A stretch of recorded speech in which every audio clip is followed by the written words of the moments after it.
পাটিয়ালি pant. পাটিয়ালি প্যান্টের এদিকে যেরকম একটা পা সেম ওইদিকে আর একটা পা আছে, এদিকে একটা পা দিয়ে বুঝিয়ে দিলাম। প্যান্টটার টোটাল লম্বা হয়েছে 30 ইঞ্চি। সবার যে 30 ইঞ্চি হইব এমন কোনো কথা না, যার যেরকম লম্বা সেই অনুসারে লম্বাটা হইব।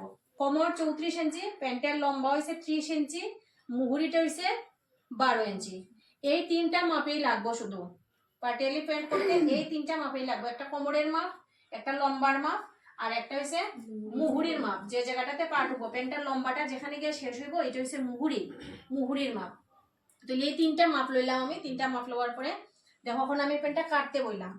এই পোর্শনটা যেটা, এই পোর্শনটা হচ্ছে এই নিচের যে কুচি যে থাকবো এই কুচির পোর্শনটা, আর এটা হচ্ছে উপরের বেল্টের পোর্শনটা। প্যান্টটারে ঠিক আমি দুইটা পার্ট করলাম, ঠিক আছে?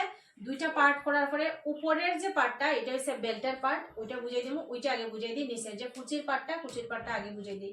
ওইটা সাইড বাইজ করে নিবাই, ঠিক আছে? এটা সাইড বাইজ করে নিবাই। পাটিয়ালি প্যান্টের দেখো তো এখানে কুচি কুচি কুচি কুচি যে জায়গাটাতে থাকে, ওই কুচির এখান থেকে এদিকে নিচে একটা পার্ট, আর উপর থেকে ওইদিকে উপর দিকে আরেকটা পার্ট।